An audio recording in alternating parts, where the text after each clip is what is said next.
Hello, നമ്മൾ ഒരു problem ചെയ്യാൻ പോവുകയാണ്. ഇൻഡെക്സ് ടൂവിനെ ബേസ് ചെയ്ത് കോസ്റ്റ് ഓഫ് പർച്ചേസ് കാൽക്കുലേറ്റ് ചെയ്യാനുള്ള ഒരു പ്രോബ്ലമാണ് നമ്മളിവിടെ ചെയ്യാൻ പോകുന്നത്. അപ്പോൾ നമ്മളിവിടെ ക്വസ്റ്റ്യനിൽ പറഞ്ഞേക്കുന്ന മലബാർ ടെക്സ്റ്റൈൽസ് എന്ന് പറയുന്ന ഒരു ട്രേഡിംഗ് കമ്പനിയുടെ കാര്യമാണ്. Okay, Malabar textiles is A trading company dealing in textiles. It include the following expenses for the purchase of textiles from new India textiles. Amount paid to supplies 2,25,300, transportation charges 14,500, GST 5%. പിന്നെ the purchase bill shows a value of rupees 2,42,000 because the New India Textiles allowed a special trade discount of 5% of bill value to Malabar Textiles. അപ്പോൾ purchase ബില്ലിൽ കാണിച്ചേക്കുന്ന value 2,42,000 ആണ്. പക്ഷേ മുകളിൽ നോക്കിയാൽ നമ്മൾക്കറിയാം, നമ്മളുടെ അടുത്ത് ഇവിടെ നോക്കിയാൽ അറിയാം എമൗണ്ട് പെയ്ഡ് ടു സപ്ലയേഴ്സ് അല്ലേ 2,25,300 ആണ്. പക്ഷേ പർച്ചേസ് ബില്ലിൽ 2,42,000 ആണ്. ഇതെങ്ങനെയാണ് വന്നതെന്ന് വെച്ച് കഴിഞ്ഞാൽ ഇവിടെ ഒരു 5% ട്രേഡ് ഡിസ്കൗണ്ട് ഉണ്ട്, കൂടാതെ ഒരു 2% ക്യാഷ് ഡിസ്കൗണ്ടും കൂടി ന്യൂ ഇന്ത്യ ടെക്സ്റ്റൈൽസ് മലബാർ ടെക്സ്റ്റൈൽസിന് കൊടുത്തിട്ടുണ്ട്. അപ്പോൾ രണ്ട് ഡിസ്കൗണ്ടാണ്, trade discount 5% and cash discount 2%. നമ്മളെടുത്ത് പറഞ്ഞേക്കുന്നത് calculate the cost of purchase cost calculate ചെയ്യാനാണ് പറഞ്ഞേക്കുന്നത്. അപ്പോൾ നമ്മൾക്ക് ഇൻഡെക്സ് 2 ബേസ് ചെയ്താണ് നമ്മൾക്ക് പർച്ചേസ് കോസ്റ്റ് അല്ലെങ്കിൽ കോസ്റ്റ് ഓഫ് പർച്ചേസ് കാൽക്കുലേറ്റ് ചെയ്യേണ്ടത്. കോസ്റ്റ് ഓഫ് പർച്ചേസ് കാൽക്കുലേറ്റ് ചെയ്യുമ്പോൾ നമ്മൾ കഴിഞ്ഞ വീഡിയോയിൽ ഒരു ഫോർമുല ചെയ്തായിരുന്നു അല്ലേ. Cost of purchase price plus import duty എന്തെങ്കിലും ഉണ്ടെങ്കിൽ അത് ആഡ് ചെയ്യണം, കൂടാതെ നോൺ റീഫണ്ടബിൾ ടാക്സസ് എന്തെങ്കിലും ഉണ്ടെങ്കിൽ അത് ആഡ് ചെയ്യണം, പിന്നെ അതർ കോസ്റ്റ് ഡയറക്റ്റ്ലി അട്രിബ്യൂട്ടബിൾ എന്തെങ്കിലും ആഡ് ചെയ്യണം, പിന്നെ അതിൽ നിന്ന് റിബേറ്റോ സബ്സിഡിയോ ട്രേഡ് ഡിസ്കൗണ്ടോ എന്തെങ്കിലും ഉണ്ടെങ്കിൽ ലെസ് ചെയ്യുക എന്നാണ് നമ്മൾ പറഞ്ഞിരിക്കുന്നത്. ഓക്കെ, അപ്പോൾ നമ്മൾക്ക് ഇവിടെ പ്രോബ്ലം ചെയ്ത് നോക്കാം.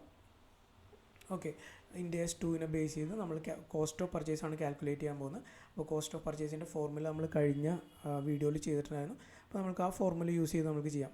അപ്പോൾ ആദ്യത്തെ ഐറ്റം എന്ന് പറഞ്ഞു കഴിഞ്ഞാൽ നമുക്ക് അറിയാവുന്ന കോസ്റ്റ് ഓഫ് പർച്ചേസ് ആണ്. കോസ്റ്റ് ഓഫ് പർച്ചേസ് അല്ലെങ്കിൽ പർച്ചേസ് കോസ്റ്റ്. ഓക്കെ, എത്ര തന്നേക്കുന്ന പ്രോബ്ലത്തിൽ ഇവിടെ നമ്മൾക്ക് തന്നിട്ടുണ്ട് 2,42,000 തന്നിട്ടുണ്ട്. ഓക്കെ, അപ്പോൾ കോസ്റ്റ് ഓഫ് പർച്ചേസ് 2,42,000. അതിൻ്റെ ഒപ്പം നമ്മൾ എന്തൊക്കെ അഡ്ജസ്റ്റ് ചെയ്യണം എന്ന് വെച്ച് കഴിഞ്ഞാൽ പർച്ചേസ് പ്രൈസ്, അതായത് ബില്ലിൽ ഇവിടെ 2,42,000 തന്നിട്ടുണ്ട്, ട്രേഡ് ഡിസ്കൗണ്ട് ഉണ്ട് അല്ലേ. അപ്പോൾ പർച്ചേസ് പ്രൈസിൽ നിന്ന് അല്ലെങ്കിൽ ബില്ലിൽ പറയുന്ന എമൗണ്ടിൽ നിന്നാണ് ട്രേഡ് ഡിസ്കൗണ്ട് നമ്മൾക്ക് തരിക. അപ്പോൾ നമ്മൾ ആ ട്രേഡ് ഡിസ്കൗണ്ട് എന്ത് ചെയ്യണം, ലെസ് ചെയ്യണം, ലെസ് ട്രേഡ് ഡിസ്കൗണ്ട്. അപ്പോൾ കോസ്റ്റ് ഓഫ് പർച്ചേസിൽ നിന്ന് ട്രേഡ് ഡിസ്കൗണ്ട് നമ്മൾ എന്ത് ചെയ്യും, ലെസ് ചെയ്യും. ട്രേഡ് ഡിസ്കൗണ്ട് എത്രയാണ്, അറ്റ് ദ റേറ്റ് ഓഫ് 5% എന്നാണ് ഇവിടെ പറഞ്ഞേക്കുന്നത്. ഓക്കെ, അപ്പോൾ 2,42,000 5% എന്ന് പറയുമ്പോൾ 12,100 വരും. ഓക്കെ, അപ്പോൾ നമ്മൾ 2,42,000 നിന്ന് ആ ഒരു ട്രേഡ് ഡിസ്കൗണ്ട് കഴിയുമ്പോൾ ഡിഡക്റ്റ് ചെയ്ത് കഴിയുമ്പോൾ 2,29,900 വരും. ഓക്കെ, അപ്പോൾ new India textiles Malabar bill ചെയ്തേക്കുന്ന എമൗണ്ട് 2,42,000 ആണ്. ഒരു 5% ട്രേഡ് ഡിസ്കൗണ്ട് കൊടുത്തിട്ടുണ്ട്. അപ്പോൾ ആ ട്രേഡ് ഡിസ്കൗണ്ട് കുറയ്ക്കുമ്പോൾ ഉള്ള വാല്യൂ എന്ന് പറഞ്ഞു കഴിഞ്ഞാൽ 2,29,900. മാത്രമല്ല പ്രോംപ്റ്റ് പേയ്മെൻറ്റിന് വേണ്ടി ഒരു 2% ക്യാഷ് ഡിസ്കൗണ്ട് ഇവിടെ കൊടുത്തിട്ടുണ്ട്. അപ്പോൾ നമ്മളത് എന്ത് ചെയ്യണം, അത് നമ്മൾ അഡ്ജസ്റ്റ് ചെയ്യണം. ഓക്കെ, അത് പിന്നീടാണ് നമ്മൾ അഡ്ജസ്റ്റ് ചെയ്യേണ്ടത്. ക്യാഷ് ഡിസ്കൗണ്ട് ഇവിടെ ഓൾറെഡി ചെയ്യേണ്ട, പ്രോംപ്റ്റ് പേയ്മെൻറ്റ് നടത്തുമ്പോൾ മാത്രം മതി. ഓക്കെ, അപ്പോൾ നമ്മൾ ഇതുപോലത്തെ ഒരു പ്രോബ്ലം തന്നിട്ടുണ്ടെങ്കിൽ നമ്മളെപ്പോഴും ശ്രദ്ധിക്കുക, ട്രേഡ് ഡിസ്കൗണ്ട് മാത്രമാണ് നമ്മൾ എന്ത് ചെയ്യേണ്ടത്, ലെസ് ചെയ്യേണ്ടത്. ക്യാഷ് ഡിസ്കൗണ്ട് പ്രോംപ്റ്റ് പേയ്മെൻറ്റ് നടത്തി കഴിഞ്ഞാൽ മാത്രമാണ് നമ്മൾക്ക് കിട്ടുക അല്ലേ. പ്രോംപ്റ്റ് പേയ്മെൻറ്റ് നടത്തിയോ ഇല്ലയോ എന്നുള്ളത് നമുക്ക് ക്വസ്റ്റ്യനിൽ പറഞ്ഞിട്ടില്ല. അപ്പോൾ ആ ഡിസ്കൗണ്ടിൻ്റെ കാര്യം നമ്മളിപ്പോൾ നോക്കേണ്ട കാര്യമില്ല. നമ്മൾ ട്രേഡ് ഡിസ്കൗണ്ട് കുറയ്ക്കുക. അതിനുശേഷം എന്തൊക്കെ ആഡ് ചെയ്യണം, നോൺ റീഫണ്ടബിൾ ടാക്സസും ഇമ്പോർട്ട് ഡ്യൂട്ടി എന്തെങ്കിലും ഉണ്ടെങ്കിൽ അതൊക്കെ ആഡ് ചെയ്യും. ഇവിടെ നമ്മൾക്കൊന്നും തന്നില്ല, ആ കൂടി GST മാത്രമേ തന്നിട്ടുള്ളൂ അല്ലേ. അപ്പോൾ അത് നമ്മൾ ആഡ് ചെയ്യണം. നോൺ റീഫണ്ടബിൾ ആണെന്നുള്ള അസംഷനിലാണ് നമ്മൾ add GST, non refundable tax ആണെന്നുള്ള അസംഷനിലാണ് നമ്മൾ എടുക്കുന്നത്. GST ഇവിടെ എത്ര പറഞ്ഞിരിക്കുന്നത്, 5%. അപ്പോൾ ഈ 2,29,900 5% GST at the rate of 5%. അപ്പോൾ 2,29,900 5% എന്ന് പറയുമ്പോൾ 11,495 വരും. ഓക്കെ, ഡെസിമൽ വരുന്നുണ്ടെങ്കിൽ നിങ്ങൾ നിയറസ്റ്റ് 1 റുപ്പിയിലേക്ക് റൗണ്ട് ഓഫ് ചെയ്തിട്ടാൽ മതി. ഓക്കെ, ഇനി നമ്മൾക്ക് വേറെ എന്താ എക്സ്പെൻസ് വന്നിരിക്കുന്നത്, വേറെ എന്തെങ്കിലും കോസ്റ്റ് വന്നിട്ടുണ്ടെങ്കിൽ ട്രാൻസ്പോർട്ടേഷൻ ചാർജ് വന്നിട്ടുണ്ട് അല്ലേ. ക്യാരേജ് ഇൻവേർഡ് എന്ന് പറഞ്ഞാവാം, ഫ്രേറ്റ് ഇൻവേർഡ് എന്ന് പറഞ്ഞാവാം. ഇവിടെ ഡയറക്റ്റായിട്ട് ട്രാൻസ്പോർട്ടേഷൻ ചാർജാണ്. അത് നമ്മൾ എന്ത് ചെയ്യണം, അത് നമ്മൾ ആഡ് ചെയ്യണം. Add transportation cost. Okay, transportation cost എല്ലാ പ്രോബ്ലത്തിലും ട്രാൻസ്പോർട്ടേഷൻ കോസ്റ്റ് എന്ന് പറഞ്ഞാൽ ആയിരിക്കില്ല. ചിലപ്പോൾ ഫ്രൈറ്റ് ഇൻവേർഡ്സ് അല്ലെങ്കിൽ കാരേജ് ഇൻവേർഡ്സ് എന്നൊക്കെ പറഞ്ഞായിരിക്കും.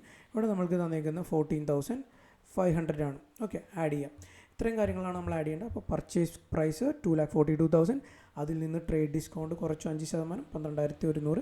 നമ്മൾക്ക് നെറ്റ് പർച്ചേസ് പ്രൈസ് കിട്ടി 2,29,900. അതിൻ്റെ കൂടെ നോൺ റീഫണ്ടബിൾ ടാക്സസ് ആയിട്ടുള്ള GST ആഡ് ചെയ്യുക, ട്രാൻസ്പോർട്ടേഷൻ കോസ്റ്റ് ആഡ് ചെയ്യുക, വേറെ എന്തെങ്കിലും അതർ കോസ്റ്റ് ഉണ്ടെങ്കിൽ അതും ആഡ് ചെയ്യുക. ഇവിടെ ഇമ്പോർട്ട് ഡ്യൂട്ടി തന്നിട്ടില്ല, അതുകൊണ്ട് നമ്മളിവിടെ എടുക്കേണ്ട. ഇമ്പോർട്ട് ഡ്യൂട്ടി ഉണ്ടെങ്കിൽ ഇമ്പോർട്ട് ഡ്യൂട്ടിയും ആഡ് ചെയ്യാം. അപ്പോൾ ഈ 3 ഐറ്റം കൂടി ആഡ് ചെയ്യുക. അപ്പോൾ നമ്മൾക്ക് കിട്ടുന്ന വാല്യൂ എന്ന് പറഞ്ഞു കഴിഞ്ഞാൽ 2,55,895. അപ്പോൾ ഇതാണ് മലബാർ ടെക്സ്റ്റൈൽസിനെ സംബന്ധിച്ച് കോസ്റ്റ് ഓഫ് പർച്ചേസ് എന്ന് പറയുന്നത്. ഓക്കെ, 2,55,895. അപ്പോൾ ഇതാണ് ഇൻഡേഴ്സ് ബേസ് ചെയ്ത് കാൽക്കുലേഷൻ ഓഫ് ഇൻവെൻട്രിയിൽ കോസ്റ്റ് ഓഫ് പർച്ചേസ് എന്ന് പറയുന്ന കമ്പോണൻറ്റിൻ്റെ കാൽക്കുലേഷൻ. കോസ്റ്റ് ഓഫ് ഇൻവെൻട്രി ഇവിടെ ആയിട്ടില്ല. കോസ്റ്റ് ഓഫ് ഇൻവെൻട്രി എന്ന് പറയുന്നത് 3 കാര്യങ്ങൾ ചേരുന്നതാണ്. Cost of purchase plus cost of conversion plus other cost. അതിൽ ഒരു കമ്പോണൻറ്റ് മാത്രമേ നമ്മൾ ഇവിടെ എടുത്തിട്ടുള്ളൂ, കോസ്റ്റ് ഓഫ് പർച്ചേസ്. നമ്മുടെ ക്വസ്റ്റ്യനിൽ സ്പെസിഫിക് ആയിട്ട് പറഞ്ഞേക്കുന്ന കോസ്റ്റ് ഓഫ് പർച്ചേസ് ഇൻഡേഴ്സ് 2 പ്രകാരം കാൽക്കുലേറ്റ് ചെയ്യാനാണ്. അപ്പം നമ്മൾ കോസ്റ്റ് ഓഫ് പർച്ചേസ് മാത്രം കാൽക്കുലേറ്റ് ചെയ്തു. ഇനി എല്ലാ കമ്പനിയിലും കോസ്റ്റ് ഓഫ് കൺവേർഷൻ ഉണ്ടാവണമെന്നില്ല. മാനുഫാക്ചറിങ് കമ്പനി ആണെങ്കിൽ കോസ്റ്റ് ഓഫ് കൺവേർഷൻ ഉണ്ടാവുള്ളൂ. എന്താണെന്ന് വെച്ച് കഴിഞ്ഞാൽ ആ റോ മെറ്റീരിയലിനെ കൺവേർട്ട് ചെയ്ത് ഫിനിഷ് ഗുഡ്സ് ആവാൻ. ഇവിടെ ട്രേഡിംഗ് കമ്പനി ആണെന്ന് പറഞ്ഞ സ്ഥിതിക്ക് ഇവിടെ കോസ്റ്റ് ഓഫ് പർച്ചേസ് തന്നെയാണ് എന്ത്, കോസ്റ്റ് ഓഫ് ഇൻവെൻട്രിയും. ഓക്കെ, മനസ്സിലായെന്ന് വിചാരിക്കുന്നു. ഇനി മാനുഫാക്ചറിങ് കമ്പനി ആണെങ്കിൽ 2 കമ്പോണൻറ്റും കൂടി വരും, cost of purchase plus cost of conversion plus other cost. ഇവിടെ ട്രേഡിംഗ് കമ്പനി എന്ന് സ്പെസിഫൈ ചെയ്ത് പറഞ്ഞിട്ടുണ്ട്. അതുകൊണ്ട് cost of purchase equals cost of inventory. എന്തെങ്കിലും ഡൗട്ട് ഉണ്ടെങ്കിൽ ചോദിക്കുക, വാട്സാപ്പ് മെസ്സേജ് ചെയ്താലും മതി. Okay, thank you.